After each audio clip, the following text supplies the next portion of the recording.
My Lords, 20 years ago, on the 18th of December 2003, I spoke for Her Majesty's opposition in the second reading of the Gender Recognition Bill, a government bill that strangely had not been referenced in the gracious speech, though it had been scrutinised as a draft by the Joint Committee on Human Rights. I spoke in support of the bill, in principle, with the blessing of the then Leader of the Opposition, my noble and learned friend, Lord Howard of Lymm. I and others on these benches asked numerous questions and raised concerns, some echoing the ECHR. The bill lacked clarity and detail regarding important practical issues, but I was proud to speak in support.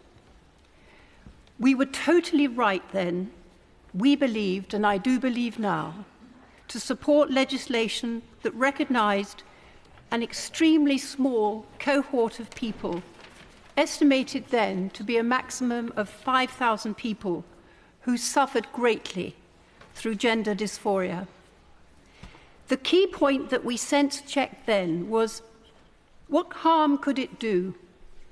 And surely it could not hurt others.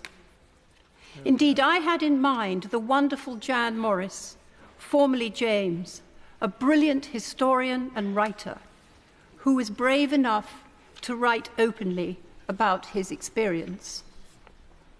I'm sorry that the noble Lord Adonis, is not in his seat today as he took the bill through for the government benches. We worked well together, I feel, given the potential pitfalls, the uncharted waters. Indeed, listening to the noble Lord Winston today, we are still in uncharted waters, both from a legal standpoint and also a scientific standpoint. We're, in a sense, in a dangerous place, and I do regret, I fear I'm listening to a lot of misunderstanding on the part of some noble lords as they listen to others as to what they're really trying to say. But I have not heard one noble lord so far speak against full support for these people who suffer from gender dysphoria. It's interesting to note, actually, because times have changed, that the noble Lord Adonis had been advised by his then government not to accept a recommendation from the GCHR and supported by us in opposition to remove discrimination against, quotes, transsexuals in the fields of education, housing and supply of goods and services. We've moved on. We question numerous issues that remain controversial today, the role of sport and the sharing of private spaces, such as of prison cells and public lavatories. Also the implications for an already married couple. After all, the minimum age for starting the process, any form of process for transition, was then 18. 20 years on, I stress that I never imagined what is happening now. 20 years on, we are in a terrible mess. 20 years on, we are presented with a bill that risks criminalising parents who try to dissuade their confused adolescent children who are bombarded with unbelievable, appalling, frankly evil social media and peer pressure from having irreversible medical treatment that can cause lasting harm, including lifelong sterility. 20 years on, I have parents begging me to stop the nightmare of teachers and others asking young children aged as young as 7 to question their sexuality.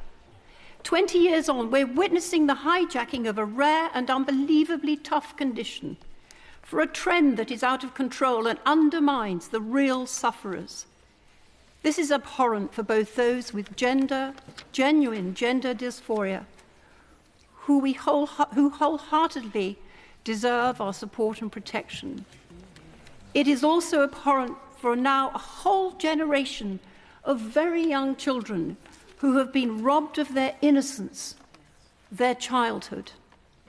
My Lords, it seems we do need a legislative way forward out of this nightmare, one that protects the interests of vulnerable young people, rather than seeing them signposted in a direction, often at a ridiculously young age, in the direction that is irreversibly harmful. My Lords, this bill is not it.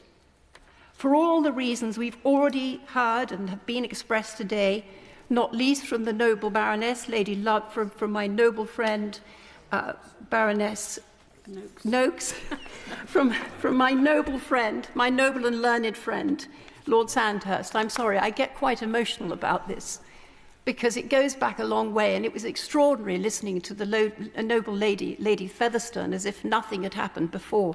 History is an important thing. My Lords, that legislation that we must try to create must find a way forward that also clarifies with all professional and regulatory bodies who touch upon this issue that existing laws already protect victims from all forms of verbal and physical abuse.